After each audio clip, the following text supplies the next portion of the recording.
Position और general point ये सब हम पढ़ चुके हैं। थोड़ा रिकैप करते हैं। हमने पढ़ा था इलेक्ट्रिक फील्ड लाइन पॉजिटिव से शुरू होती है, नेगेटिव पे खत्म होती है ना।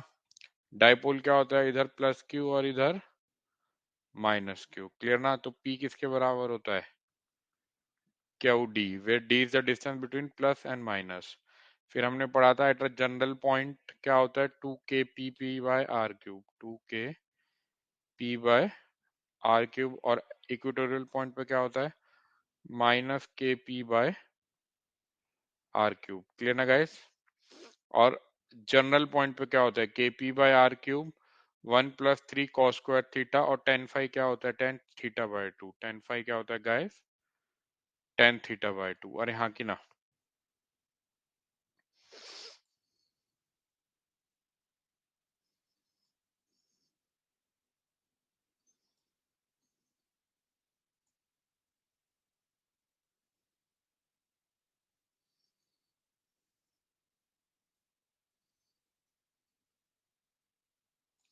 चलो आज का लेक्चर शुरू करते हैं इससे। Find the electric field at a point A due to dipole shown. बस फॉर्मूले में वैल्यू डालनी है। Good morning Santosh, good evening Santosh. बस हमें क्या करना है, फॉर्मूले में वैल्यू डालना। मैं तो तोड़ के कर लेता हूँ हमेशा। क्या पी का इधर आर के अलोंग कर लो तो ये कितना हुआ, पी कॉस 37 यानी कि 4p/5, और ये वाला कितना हुआ 3p/5।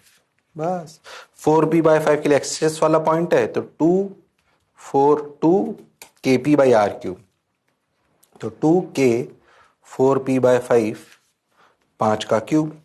अरे हाँ, और 3p/5 के लिए इलेक्ट्रिक फील्ड नीचे आ जाएगी कितनी, kp यानी कि k इंटू 3p/5/5 क्यूब।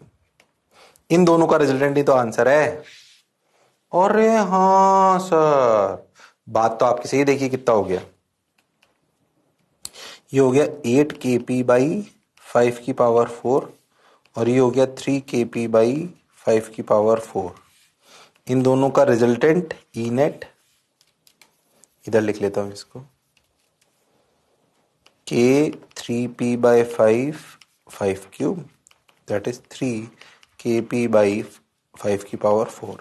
ई नेट कितना हुआ, under root of kp/5 common आ जाएगा देख। अरे हाँ सर, तो kp/5 under root of 8 square plus 3 square. अरे हाँ सर, बात तो आपकी बिल्कुल सही है सर। तो 5 की पावर 4 यानी कि 25 का स्क्वायर है कि 625। बिल्कुल सही। 8 स्क्वायर इज 64 और 3 स्क्वायर इज 9, तो 64 प्लस 73, तो √73 kp/625। अच्छा, डायरेक्शन भी आ गई है ऐसे ई नेट की अगर आप चाहो तो। अरे हाँ सर, ई नेट ने एंगल कितना बनाया, alpha, tan alpha equal to this, यानी कि 3kp/5 अपॉन 8kp/5, टक टक टक 3/8। So alpha equal to 10 inverse 3/8। Direction भी आ गई, मैग्नीट्यूड भी आ गया। अरे हाँ सर,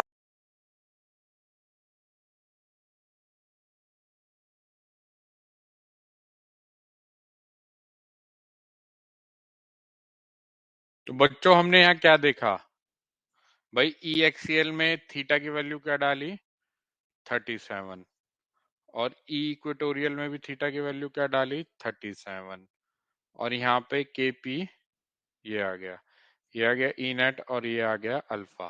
कोई डाउट बच्चों, ये हो गया 3/8, ये वाला 3 और ये वाला 8। कोई डाउट किसी को नहीं होगा। 3p/5 कहाँ से आया, पहले तो बताओ। ये 3p/5 आया है ना।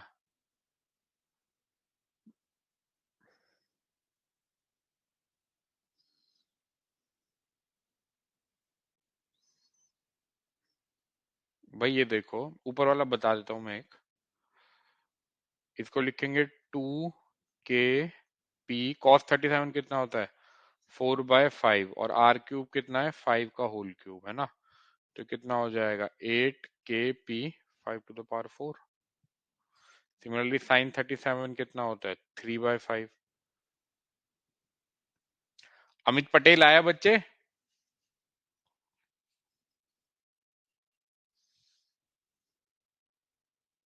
अभी अरे बिना कैसे नहीं आया भैया।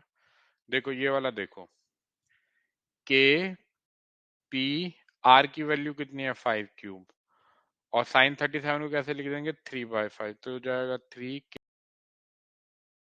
के पी 5 to the power 4। अब तो आ गया होगा। साइन 37 कितना होता है 3/5 होता है ना। आया नहीं आया अमित?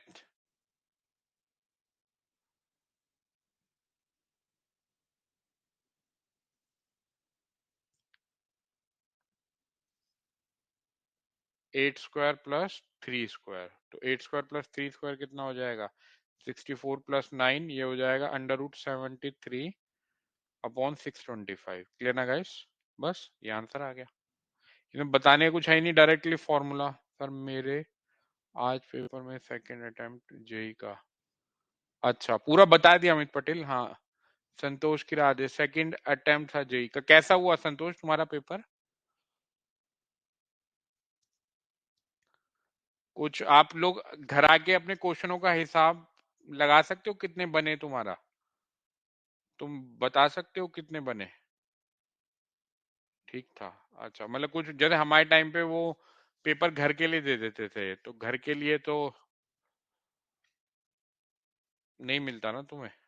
ठीक है चलो आगे बढ़ते हैं, देखते हैं electric dipole in a uniform external electric field. हो ध्यान से देखो, ध्यान समझो, जो मैं कह रहा हूं उसको समझो। मैं पहले समझाता हूं आपको। ऐसे इलेक्ट्रिक फील्ड है, सोचो एक माइनस क्यू प्लस क्यू ऐसे डाइपोल है। अच्छा इलेक्ट्रिक फील्ड कांस्टेंट है, ठीक। तो सोचो इस क्यू पे क्या क्यू ई फोर्स इधर लगा? हाँ। क्या इस पे इधर लगा? अरे हाँ, अरे हाँ सर, बिल्कुल सही बात सर, बिल्कुल सही बात। अच्छा मैं कह रहा हूं डाइपोल को उल्टा ले लो, यहां माइनस क्यू यहां प्लस क्यू, तो क्या इस पे क्यू इधर लगा? अरे हाँ। अच्छा इलेक्ट्रिक फील्ड कांस्टेंट है, इस पे भी क्यू ई लगा। अरे हाँ। अच्छा और सोचो ऐसे डाइपोल है, टेढ़ा ले लिया थोड़ा, ये माइनस क्यू ये प्लस क्यू। ओके, क्या इस प्लस क्यू पे इधर क्यू ई लगा, इधर माइनस क्यू ई लगा, उल्टा? अरे हाँ सर। देखो एक parallel to the electric field dipole, एक anti parallel to the electric field dipole, और एक जनरल पॉइंट, एक जनरल पॉइंट। अरे हाँ सर, बात तो आपकी बिल्कुल सही है सर, क्लियर है सर, बहुत बढ़िया साहब। अब क्या करें, अब क्या करें, देखें ध्यान से। अच्छा ये समझना, ओ हो, ध्यान समझो। अच्छा ठीक भाई, हाँ अब देखो, अब देखो, अब देखो, अब देखो, अब देखो, अब क्या हुआ, अब क्या हुआ, अब क्या हुआ, समझे अच्छे से।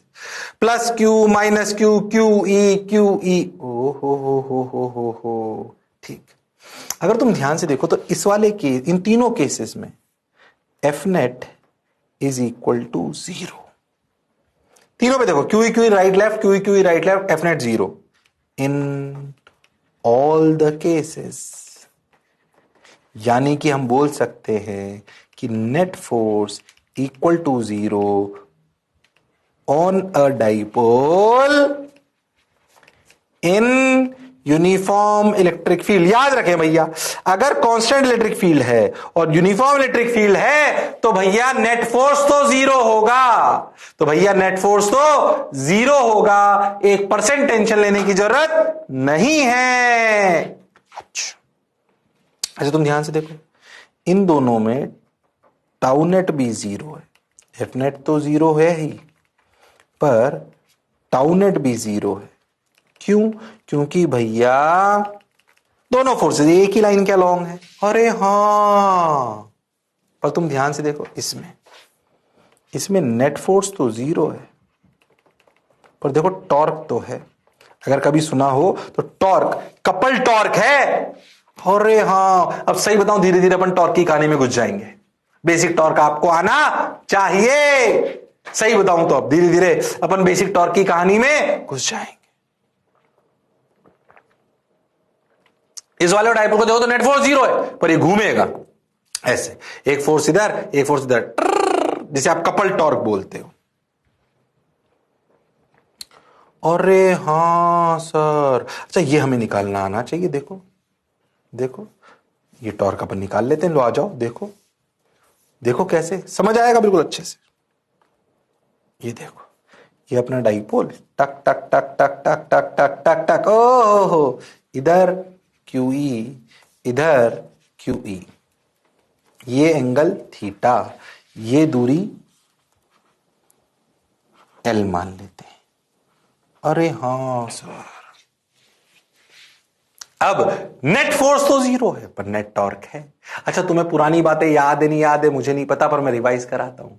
अगर किसी सिस्टम पर नेट फोर्स 0 हो तो नेट टॉर्क 0 हो, ऐसा जरूरी नहीं है। पर हां, क्या क्या क्या पुरानी बात थी बताता हूं। पुराना रिवीजन, पुराना रिवीजन क्या है सुने। If F net equal to 0 does not implies torque net equal to 0। देख आपके सामने एग्जांपल है, नेट फोर्स 0 है पर नेट टॉर्क 0 नहीं है।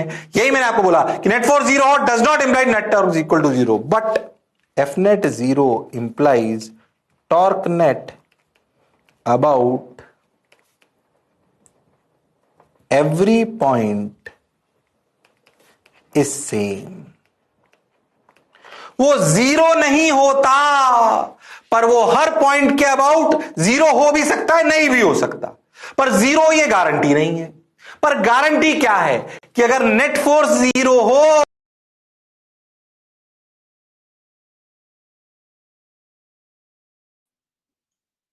तो यहाँ पे एफ नेट क्या होगी बच्चों, 0 हो गई एफ नेट, है ना। और टाउ नेट क्या होगी, torque due to plus QE and torque due to minus QE। Clear, ये इसे ऐसे घुमा रहा है और ये इसे ऐसे घुमा रहा है। आगे बढ़ते हैं बच्चों।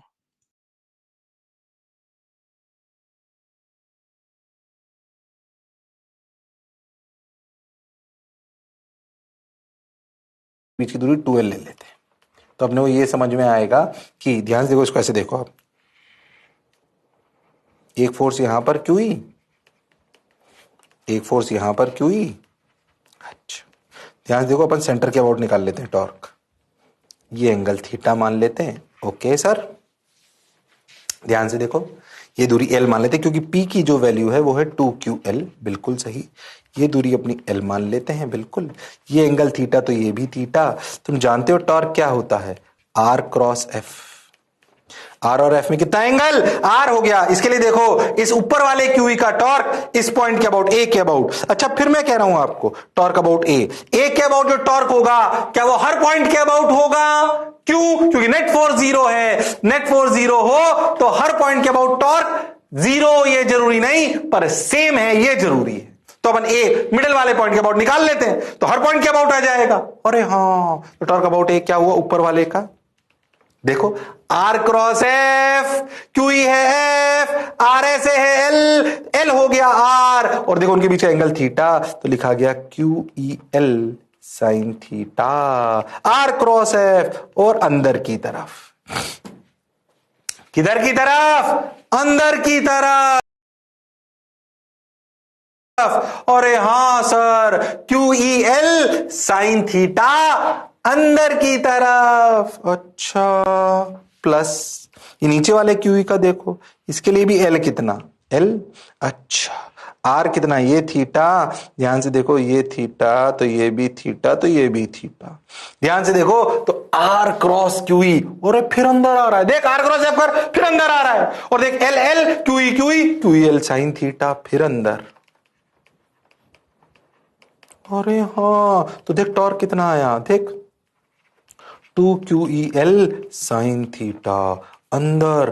अरे हाँ सर, ध्यान से 2QL क्या है, PE। ओ हो, तो PE साइन थीटा अंदर। अरे हाँ सर, तो torque on a dipole in a uniform electric field, PE sine theta. थोड़ी और फील करते हैं, थोड़ी और फील करते हैं। देखो, अगर तुम ध्यान से देखो तो देखो ऐसे, ये ऐसे ई, हाँ सर, और देखो ये ऐसे पी, ऐसे बनाओ आप देखो, और ये एंगल थीटा। तो तुम्हें नहीं लग रहा ये PE sine theta cross product की फील ला रहा है? और अरे हाँ सर, ध्यान से देखो, तो या तो ये पी क्रॉस ई है या फिर ये ई क्रॉस पी है, क्योंकि डायरेक्शन भी अंदर आ रही है। तो देख, पी क्रॉस ई से सब कुछ सही बैठ रहा है। तो फॉर्मूला आया टॉर्क का कितना?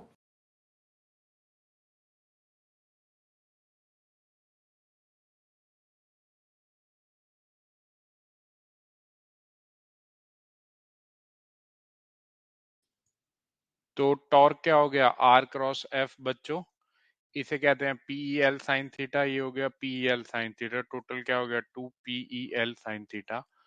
और 2 QL को क्या लिख दूंगा P, तो टॉर्क क्या हो जाएगा PE sine theta inside, so tau net is nothing but P cross E, tau net is nothing but बच्चों P क्रॉस E। क्लियर ना गाइस? यस, संतोष, प्रभात, महेंद्रा, अभय, सुचित्रा, संदीप, अमित, प्रियांशु, क्लियर ना बच्चों? हाँ हाँ, आता ही है, हर टॉपिक से कोई ना कोई क्वेश्चन टपक ही जाता है। मैं आशा करता हूँ संतोष तुम्हारा इसी साल ही निकल जाए, इसी साल ही निकल जाए, तुम्हें ड्रॉप ईयर की जरूरत ही ना पड़े। ठीक है। Maximum and minimum torque on a dipole kept in uniform electric field, वो क्या होता है बच्चों? ठीक है। तो देखो साइन थीटा जब मैक्सिमम होगा, या तो साइन थीटा की मैक्सिमम वैल्यू क्या होगी 1, तो उस वक्त थीटा क्या होगा 90। और मिनिमम वैल्यू साइन थीटा की क्या होगी 0, तो थीटा क्या होगा, या तो 0 डिग्री होगा या फिर 180 डिग्री होगा। क्लियर ना गाइस? या तो 0 होगा या फिर 180। ठीक है। तो मिनिमम होता है थीटा 0 और 180। क्लियर ना गाइस? जब या तो अलोंग द फील्ड होगा या फिर अपोजिट टू द फील्ड होगा। Let us solve a question, here it is.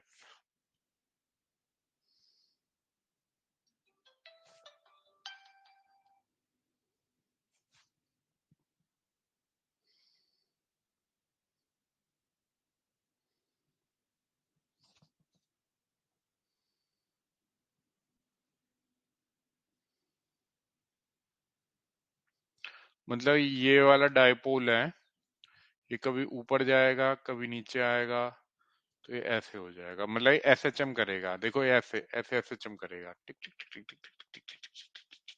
ठीक है, ये प्रूफ करना है हमें। तो भैया टॉर्क हमने निकाल रखा है 2 PLE थीटा, क्या होता है 2 QLE थीटा, 2 QLE थीटा। कहाँ से आया ये फॉर्मूला दिखा देता हूं मैं आपको, ये रहा। पी की जगह कैसे लिख देंगे 2 QLE, साइन थीटा की जगह लिख दो थीटा, साइन थीटा की जगह क्या लिख दो बच्चों थीटा, क्योंकि जब थीटा छोटा होता है तो साइन थीटा को हम थीटा से रिप्लेस कर पाते हैं, है ना। और आई क्या हो गया बच्चों, I is nothing but 2 ml square, I is nothing but बच्चों 2 ml। तो टॉर्क क्या होता है आई इंटू अल्फा, तो अल्फा कितना आया -QE थीटा/m/L। क्लियर ना गाइस? तो ओमेगा क्या हो जाएगा √QE/ml, क्या हो जाएगा ओमेगा √QE/ml। अरे हाँ कि ना गाइस?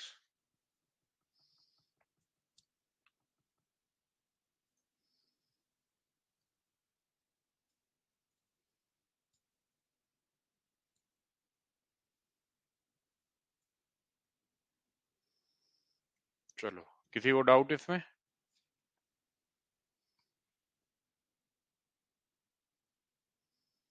चलो ये वाला करते हैं फिर।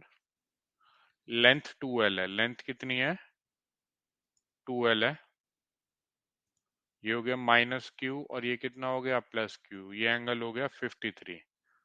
बताओ अल्फा कितना हो?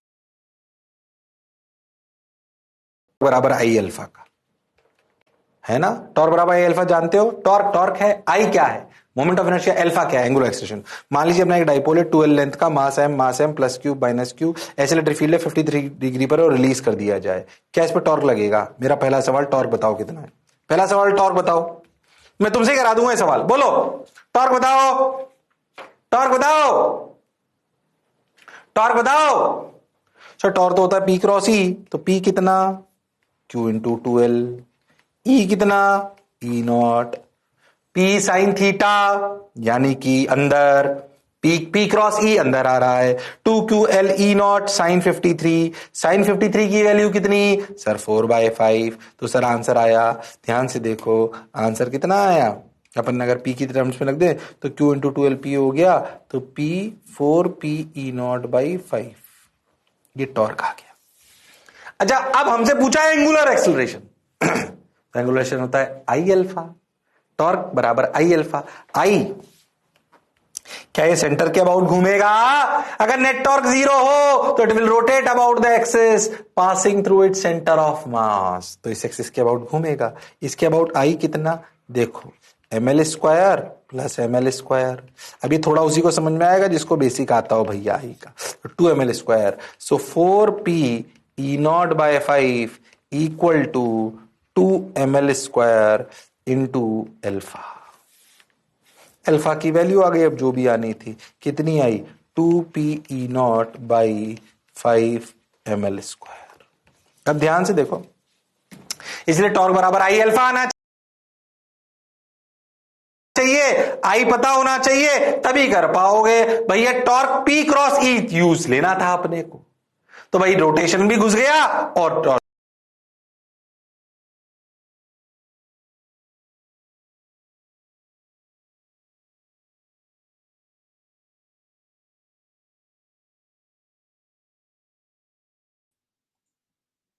तो भैया यहाँ पे हमने क्या देखा, टाउ नेट क्या था, पीई साइन थीटा, और टॉर्क क्या हो गया, आई अल्फा। आई को लिख दिया 2ml स्क्वायर, तो I alpha is equal to PE sine theta. अब पी की वैल्यू डाल दी 2L क्यू, और साइन थीटा की वैल्यू होगी साइन 53, तो ये क्या हो गया 4p e नॉट बाय 5। बस इसको डिवाइड कर दो आई से, तुम्हारा आंसर आ जाएगा। इसको किससे डिवाइड, एम आई स्क्वायर कैसे, ये बच्चों एम एल स्क्वायर होगा ना। देखो यहाँ से यहाँ तक दूरी, ये इसके अबाउट निकाल रहे हो ना, तो ये एल और ये वाला भी एल, तो इसका क्या होगा एम एल स्क्वायर, इसका क्या होगा एम एल स्क्वायर, तो दोनों को ऐड करोगे तो क्या हो जाएगा 2ml स्क्वायर हो जाएगा ना संतोष। क्लियर हुआ? यस संतोष।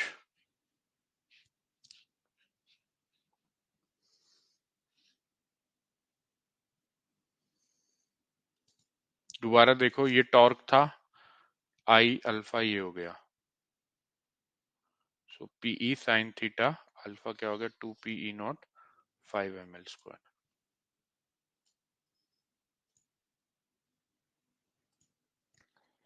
चलो अब देखते हैं motion of a charge particle. Constant. ओ वैसे हम एक बात समझाऊं आपको कि वैसे हम इलेक्ट्रिक फील्ड की इलेक्ट्रिक फील्ड को डिफाइन करेंगे लाइन से, वो प्रॉपर्टीज अभी बाद में आएंगी। पहले अपने समझे कि अगर इलेक्ट्रिक फील्ड कांस्टेंट है, इलेक्ट्रिक फील्ड अगर कांस्टेंट है तो हमें उसको कैसे रिप्रेजेंट करना चाहिए। कांस्टेंट इलेक्ट्रिक फील्ड ऐसे रिप्रेजेंट करी जाती हैं, equally spaced lines, arrow shows direction of electric field, क्योंकि इलेक्ट्रिक फील्ड एक अदृश्य चीज है। जो ऑरा है उनको वैसे अपन डिफाइन करेंगे लाइंस की फॉर्म में, उनकी प्रॉपर्टीज बहुत सारी आगे पढ़ेंगे। अभी ऐसा समझो कि अपन ने कांस्टेंट इलेक्ट्रिक फील्ड को कैसे अपन बनाते हैं किसी भी पेज पर, वो अपन समझें कि equally spaced lines shows constant electric field, arrow shows direction. Non uniform को कैसे रिप्रेजेंट करेंगे, क्या करेंगे, अभी आगे सीखेंगे बाद में, पहले अभी कांस्टेंट इलेक्ट्रिक फील्ड पे चर्चा कर लेते हैं। अच्छा, arrow shows direction and equal spacing and parallel lines, equal spacing and parallel lines, equal space and parallel lines shows uniformity. ऐसा समझो रिप्रेजेंटेशन है कि कहीं पर भी मुझे बोलना है कि भाई इस जगह कांस्टेंट इलेक्ट्रिक फील्ड है, तो मैं उसको दिखाऊंगा ऐसे, रिप्रेजेंट ऐसे करूंगा। सर नॉन यूनिफॉर्म को कैसे करेंगे, क्या होता है, आगे पढ़ेंगे। इलेक्ट्रिक लाइंस की प्रॉपर्टीज आपके अच्छे से कोर्स में है जो आपको याद होनी चाहिए, तो पहले मैं उसकी बेसिक फील कराकर फिर आपको उसकी प्रॉपर्टीज पढ़ाऊंगा जो याद भी रखनी है। इलेक्ट्रिक लाइंस की प्रॉपर्टीज, मैग्नेटिक लाइंस की प्रॉपर्टीज, ये सब आपके काम की बात है, इसमें कोई शक वाली बात नहीं है। ओके सर, तो कांस्टेंट इलेक्ट्रिक फील्ड, कैसी फील्ड? Constant electric field. ओ हो। अगर आप बहुत ध्यान से देखो तो आपको एक बात समझाइए, लो भाई कांस्टेंट इलेक्ट्रिक फील्ड समझ में आ गया। ओ हो। अब मेरे को बताओ, अगर इलेक्ट्रिक फील्ड कांस्टेंट है तो फोर्स क्या होता है? क्यूई। फोर्स क्या होता है? क्यूई। अगर इलेक्ट्रिक फील्ड कांस्टेंट इंप्लाइज क्या फोर्स कांस्टेंट? ओ हो। Force constant implies acceleration constant. अरे हाँ सर, अरे एक्सेलरेशन होता क्या है? F by M. और अगर अपन इलेक्ट्रोस्टैटिक एक्सेलरेशन की बात करें तो क्यू ई बाई एम। तो अगर किसी जगह पर इलेक्ट्रिक फील्ड कांस्टेंट है तो भैया फोर्स कांस्टेंट है, Q E by M. Q plus या माइनस हो सकता है, उससे सिर्फ डायरेक्शन अपोजिट होगी, बाकी एक्सेलरेशन कांस्टेंट होगा। अरे हाँ सर, ये बात तो आपकी सही है। तो अगर किसी जगह पर इलेक्ट्रिक फील्ड कांस्टेंट है तो फोर्स कांस्टेंट है, और फोर्स कांस्टेंट है तो एक्सेलरेशन कांस्टेंट है। अरे हाँ सर, अब ध्यान दो, एक्सेलरेशन कांस्टेंट, ओ हो, ये क्यू, ये ऐसे अपन ने फोर्स लगाया तो ऐसे ऐसे चला, हो ठीक है भाई, बहुत बढ़िया। ओ हो, ये क्या लिखा है? ध्यान से समझ, मैं बताता हूं क्या। तू याद कर अपने पर कांस्टेंट फोर्स, हालांकि ये पहले अपन मैकेनिक्स में पढ़ते हैं जब 2D पढ़ाया था, बट समझे, कांस्टेंट फोर्स का बेस्ट एग्जांपल है mg। अब सोचो, अगर किसी पार्टिकल पर कांस्टेंट फोर्स लगे जैसे कि mg, अरे हाँ, तो सोचो अगर mg फोर्स लग रहा हो और u इनिशियल रफ्तार 0 हो, या इनिशियल रफ्तार नीचे हो, या इनिशियल रफ्तार ऊपर हो, क्या इन तीनों केस में पाथ स्ट्रेट लाइन होता है? हाँ सर, यस। पर इसके अलावा अपन पार्टिकल को कैसे भी फेंकें,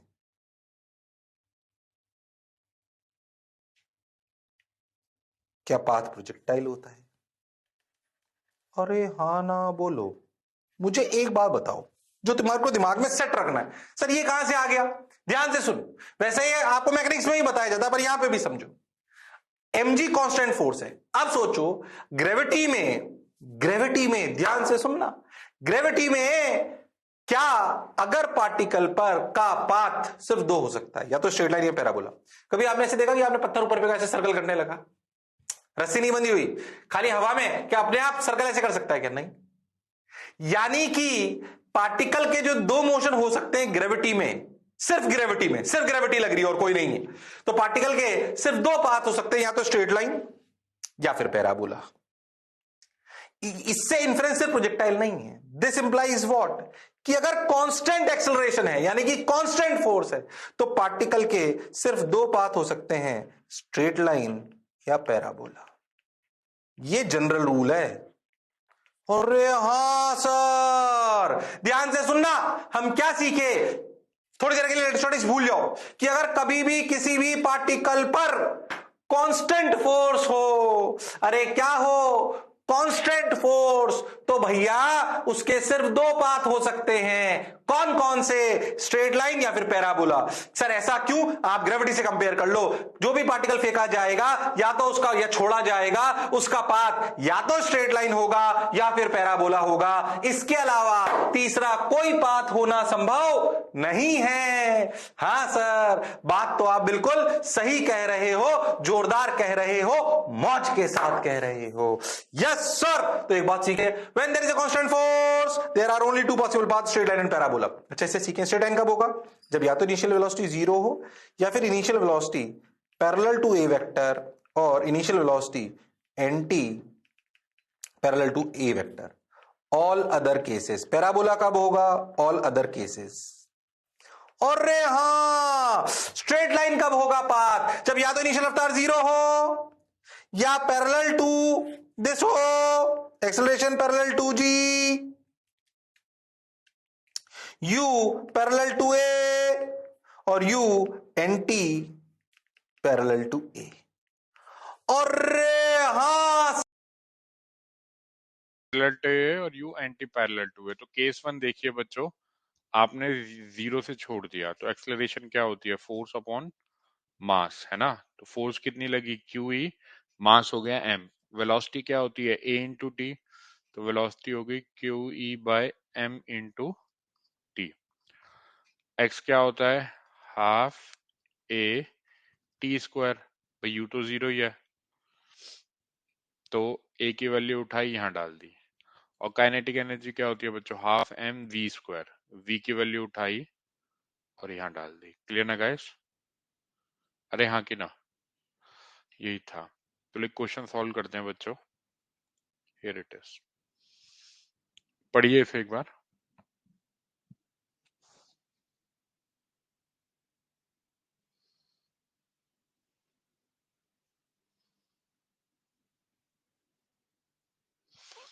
मास of proton is greater than mass of electron. Charge दोनों का सेम होता है, charge of proton is equal to charge of electron, पर मास में अंतर होता है।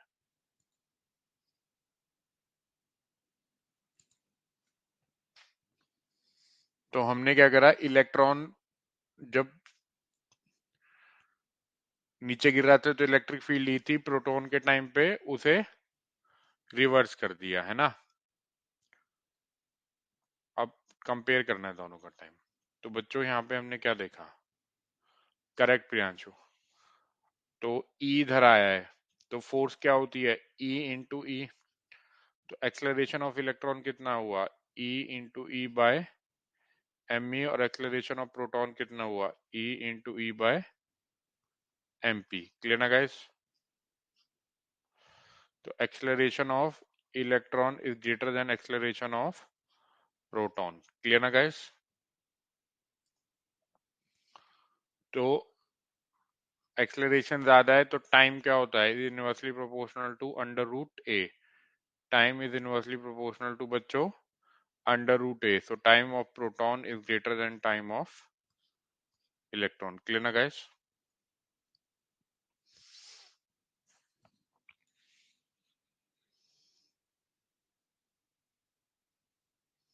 भाई उसका मास ज्यादा है।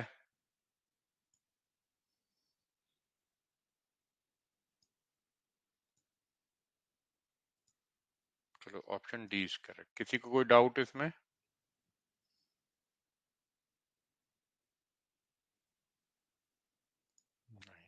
आगे बढ़ते हैं।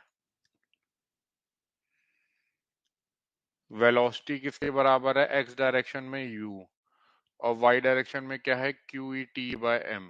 भाई वाई डायरेक्शन में क्या होगी, एक्सेलरेशन इनटू टाइम ना, और एक्स डायरेक्शन में कितनी हो गई, u।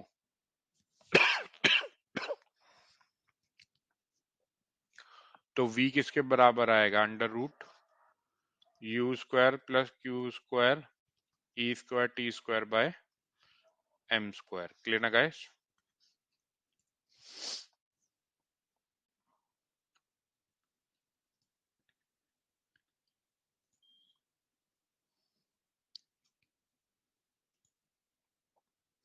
अल्फा कैसे निकाल लोगे, Q E T M by U, ये अल्फा हो जाएगा, ये 10 बीटा हो जाएगा।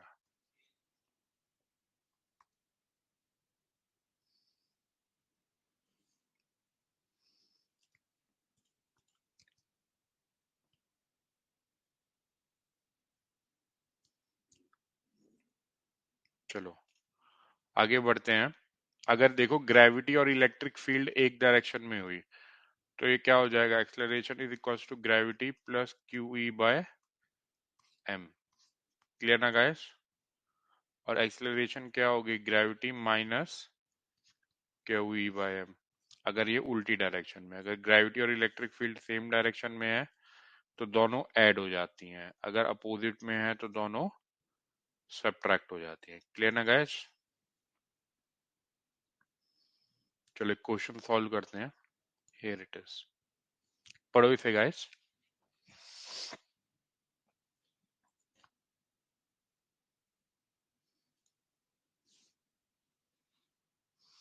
हमने क्या करा, पेंडुलम पे एक चार्ज चिपका दिया है ना, और एक इलेक्ट्रिक फील्ड दे दी, तो इस केस में टाइम पीरियड क्या होगा ये बताना है। चार्ज चिपका दिया, electric field time period. A positive charge q of mass and pendulum. The pendulum executes oscillation under the constant electric force E as shown in the figure. Find out the time period. ऐसे समझो mg तो लग ही रहा है, mg तो है ही, साथ में एक e और नीचे लग गया और चार्ज q है। तो तुम अगर पेंडुलम को ध्यान से देखो तो तुम्हें समझ में आएगा, याद करो कि पेंडुलम का टाइम पीरियड क्या होता है। पहले तो 2 pi under root L by G, यही होता है ना अगर सिर्फ g हो तो। अब सोचो इसमें g के अलावा क्या हो गया, mg भी लग रहा है और इलेक्ट्रिक फील्ड नीचे तो QE भी लग रहा है। अरे हाँ, क्या mg QE दोनों डायरेक्शन और मैग्नीट्यूड में कांस्टेंट है? अरे हाँ सर, अरे हाँ सर। पेंडुलम में अगर, ध्यान सुनना, पेंडुलम में अगर पेंडुलम में पर कांस्टेंट, ये जनरल बात बता रहा हूं mg के अलावा, अगर पेंडुलम पर कांस्टेंट फोर्स है तो time period 2 pi under root L by G effective होगा। सर ये जी इफेक्टिव कैसे निकालें? पेंडुलम की कॉमन कहानी सुना रहा हूं। कोई भी पेंडुलम हो, एक पेंडुलम है, पेंडुलम मतलब एक स्ट्रिंग और एक बॉब। अच्छा, अगर उसको पेंडुलम की तरह कराना है, ओहो, फिर कह रहा हूं जनरल फिजिक्स समझो, फील करा रहा हूं दोबारा, देख ध्यान से। क्या ये तो जानते हो, मैं मान रहा हूं कि तुम्हें इतना पता है कि पेंडुलम का time period 2 pi under root L by G होता है, जिसका प्रूफ भाई साहब रोटेशन में कराया जा सकता था और वहां कराया भी गया और एसटेप में भी कराया जाता है। अरे हाँ, 2 pi under root L by G effective. Oh my god, ध्यान से सुनिए। ओ हो, अब क्या करें, अब क्या करें, देखो रे भाई। ओ, अब समझो, पर ये कब पेंडुलम की तरह एक्ट करता है? जब भाई साहब इसमें कांस्टेंट फोर्स लगता है। जैसे अगर ग्रेविटी में बात करें तो mg लगता है, तभी तो 2 पाई रूट एल बाई जी आता है। आप इसे कंपेयर करो थोड़ा सा कि अगर सिर्फ ग्रेविटी हो, सिर्फ ग्रेविटी, सिर्फ, फिर कह रहा हूं ये फिजिक्स की, ये सिर्फ इलेक्ट्रोस्टैटिक्स के लिए नहीं, जनरल पेंडुलम प्रॉब्लम्स है। पेंडुलम अपने आप में एक सेट है जो एसटीएम में भी आ सकता है, रोटेशन में भी आ सकता है, ग्रेविटेशन में भी आएगा, यहां भी आ जाएगा, ये भाई साहब मैग्नेटिज्म में भी आएगा। तो पहले पेंडुलम को समझने का प्रयास करें कि भाई पेंडुलम सिर्फ अगर ग्रेविटी है तो क्या करता है, 2 पाई रूट एल बाई जी, क्योंकि उस पर नीचे फोर्स लगता है mg। अगर पेंडुलम इक्विलिब्रियम में होता है तो t की वैल्यू क्या होती है, mg। इसे मैं बोलता हूं टेंशन एट मीन पोजीशन। अगर मतलब tension at equilibrium is mg। हाँ सर, तो तुम एक बात समझो, g है क्या, कैसे बोल सकते हैं, tension at equilibrium upon m। ये याद रखो। तो तुम एक बात याद रखो कि अगर पेंडुलम का टाइम पीरियड निकालना हो ना, तो पहले उसकी इक्विलिब्रियम पोजीशन निकालो, उस जगह टेंशन निकाल लो। पेंडुलम कब, पेंडुलम इन कांस्टेंट फोर्स। और हाँ, तो let's generalise it, let's feel it कि भैया पेंडुलम इन कांस्टेंट फोर्स हम पढ़ रहे हैं, कब उसका टाइम पीरियड कैसे निकालते हैं। और हाँ, पेंडुलम, फिर कह रहा हूं मैं आपको, सिर्फ नहीं, पूरा पेंडुलम जहां पे भी है उसको फील कर रहे हो आप। पेंडुलम इन कांस्टेंट फोर्स, ओहो, अगर पेंडुलम पर कांस्टेंट फोर्स लगे, इस वैरायटी को आप डिस्कस कर रहे हो, तो टाइम पीरियड होता है 2 pi under root L by G effective. अच्छा, इसका क्या मतलब, ध्यान समझे। Then what is G effective? G effective is tension at equilibrium upon M. ये बात याद रखें। उस पेंडुलम की मीन पोजीशन निकालो, मतलब इक्विलिब्रियम पोजीशन निकालो, और उस समय टेंशन निकाल लो और उसको एम से डिवाइड कर दो, वो जी इफेक्टिव कहलाएगा। अच्छा, अब देखो, अगर हमने इस सवाल में mg भी लगा लिया और QE भी लगा लिया, दोनों एक ही डायरेक्शन में लग गए, हाँ सर बिल्कुल सही, तो बताओ क्या इक्विलिब्रियम पोजीशन तो वर्टिकल ही होगी, तो क्या टेंशन एट इक्विलिब्रियम पोजीशन क्या हो जाएगा, mg प्लस QE। अरे हाँ सर, तो mg plus QE by m यानी कि g plus QE by m, g plus QE by m, g plus QE by m। अरे हाँ ना बोल भाई, तो g effective is time period equal to 2 pi under root of l by g plus QE by m।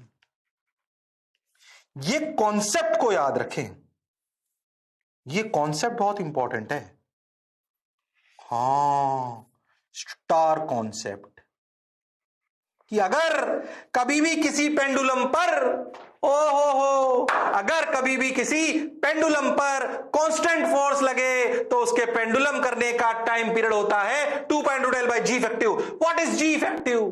Tension at equilibrium position upon M। और हाँ, पहले equilibrium position निकाल।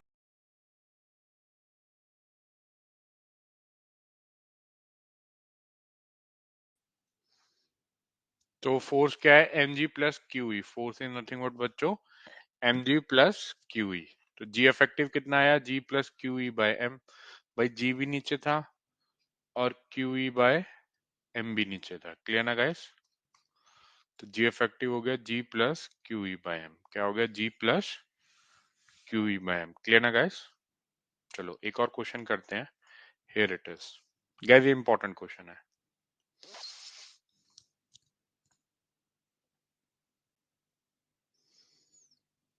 मैंने यहाँ पे इलेक्ट्रिक फील्ड लगा दी, एक चार्ज चिपका दिया प्लस क्यू। अब मुझे बताना है पूरा चक्कर मारने में इसको कितनी मिनिमम स्पीड दूं। वर्टिकल सर्कुलर मोशन कर रहा था ना, मैं इसे कितनी यू मिनिमम दूं कि ये पूरा चक्कर मार के वापस यहीं आ जाए। आइए देखते हैं।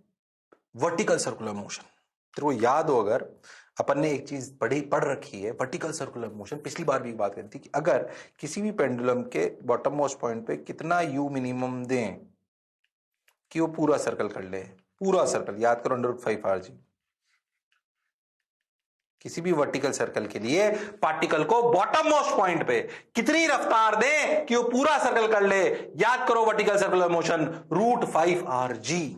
अच्छा, अब अंतर क्या?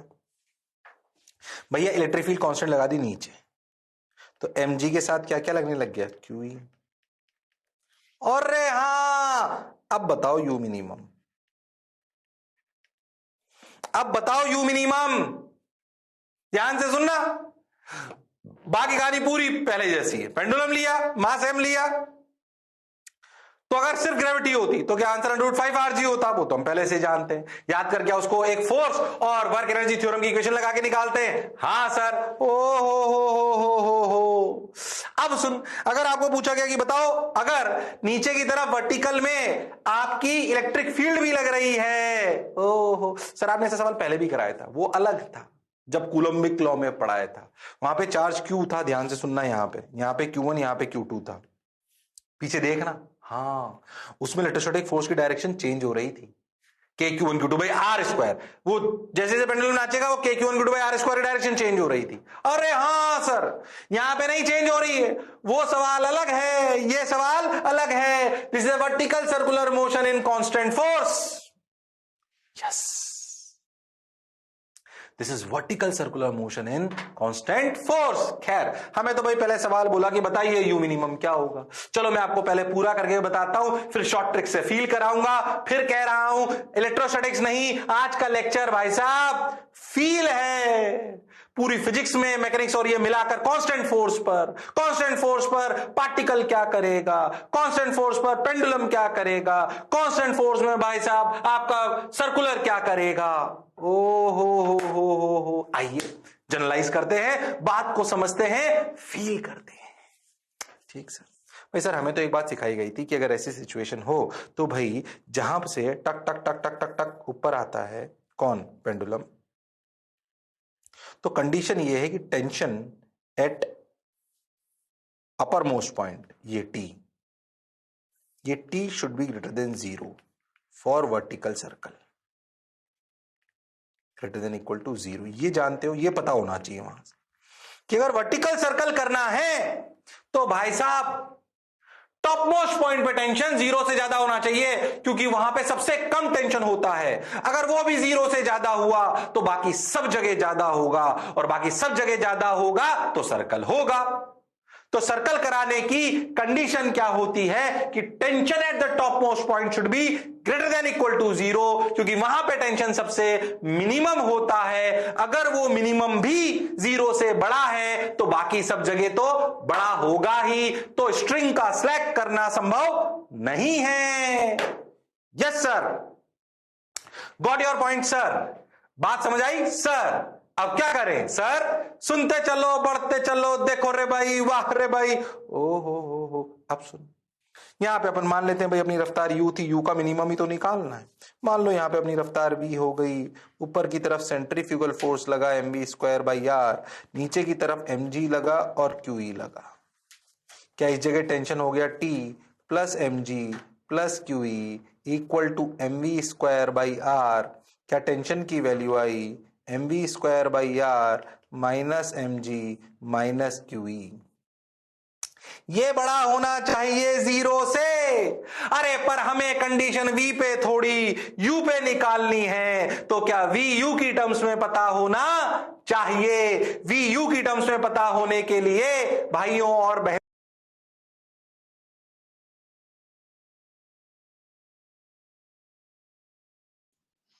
तो बच्चों हमने यहाँ क्या देखा, टेंशन भी नीचे, mg भी नीचे और QE भी नीचे।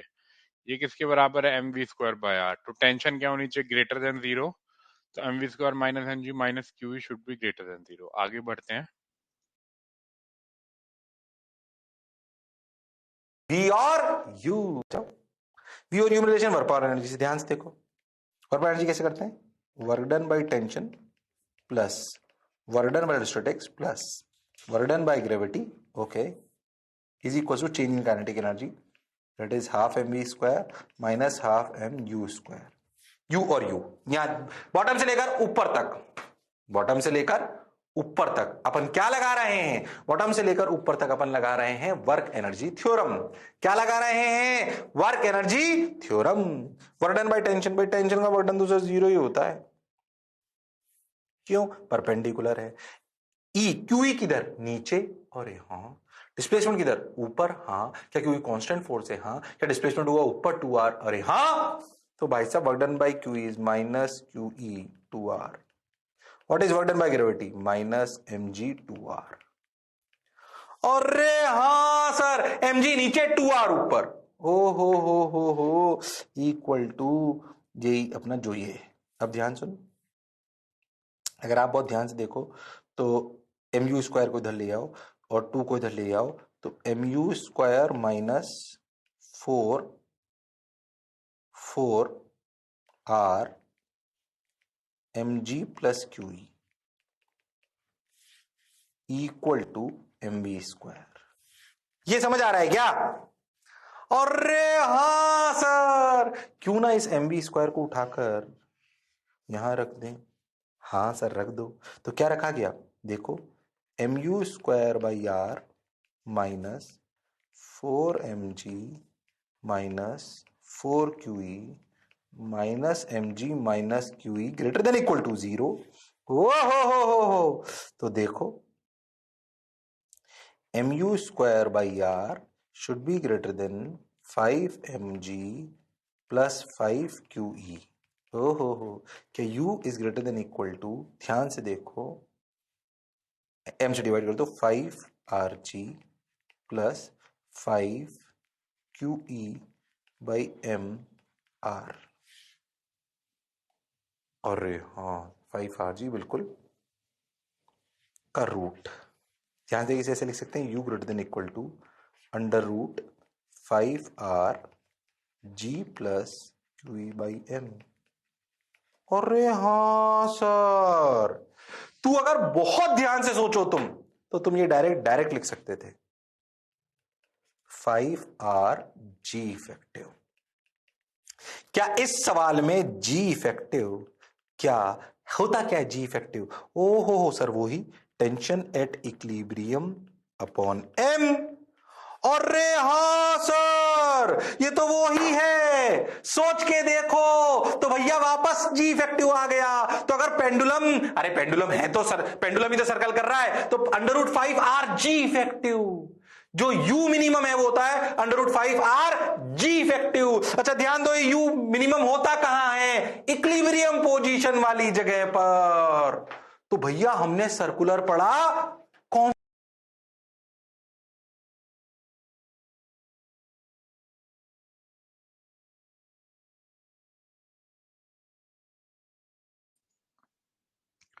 तो बच्चों यहाँ हमने क्या देखा, वर्क एनर्जी थ्योरम लगाई, वर्क डन बाय टेंशन तो हमेशा जीरो ही होता है, work done by electric field क्या आया, Q E into two R, और एम जी क्या हुआ, M G into two R equal to half M V square minus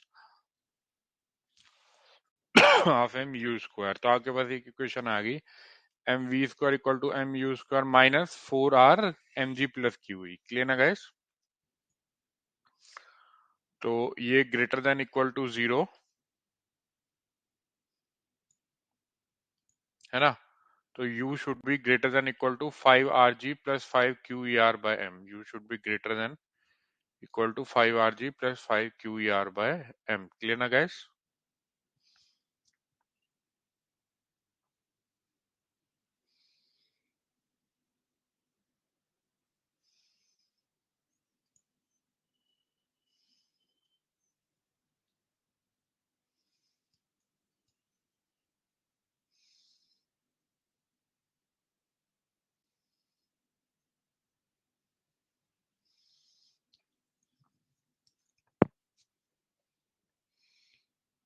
चलो बच्चों आगे बढ़ते हैं लास्ट क्वेश्चन के लिए। हाँ संतोष, टफ है, स्तर बढ़ेगा धीरे धीरे। भाई मेंस तक ही थोड़ी ना सीमित होना है, आज संतोष ने मेंस दिया है तो मेंस पे ही थोड़ी ना रुक जाएंगे हम आगे भी तो जाएंगे एडवांस लेवल पे। क्यों संतोष, आप मेरी बात से एग्री करते हैं नहीं करते?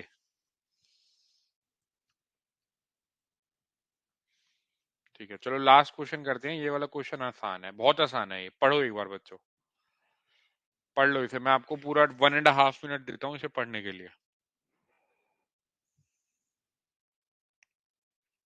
हाँ हाँ करो करो, अच्छी बात है।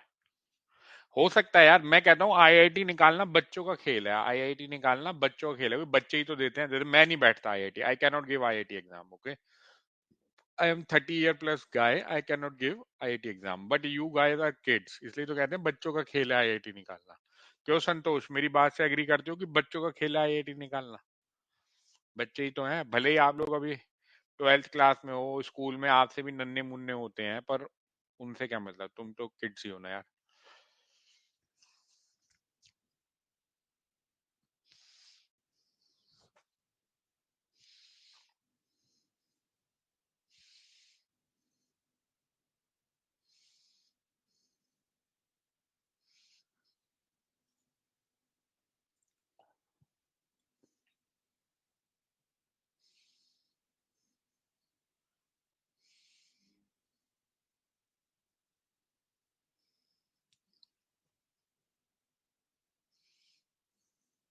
देखो मैंने इसे लॉन्च करा है तो ये ऐसे जाएगा है ना, क्यों जाएगा, क्योंकि ये नेगेटिव ये पॉजिटिव, नेगेटिव पॉजिटिव को खींच लेगा है ना। तो इसमें क्या हुआ बच्चों, भाई एक्स डायरेक्शन में एक्सेलरेशन कितनी है, शून्य। तो एक्स डायरेक्शन में जो वेलोसिटी दे दी आपने वही वेलोसिटी आखिरी तक रहेगी है ना। और डी किसके बराबर है, D is nothing but half A Y T square, D किसके बराबर है, half A Y T square. Clear ना गाइस? तो टी किसके बराबर आया, 2d बाय ए वाई का अंडर रूट, क्या आया, 2d बाय ए वाई का अंडर रूट। क्लियर ना गाइस? ठीक है, टाइम आ गया हमारे पास। और वेलोसिटी किसके बराबर होगी, v square equal to u square plus 2 a y s। तो क्या हो जाएगी, v is equal to under root 2 a y d। Clear ना गाइस? तो वी वाई किसके बराबर है, 2 q e d/m। क्या होगी v y, 2 q e d/m। Clear ना गाइस?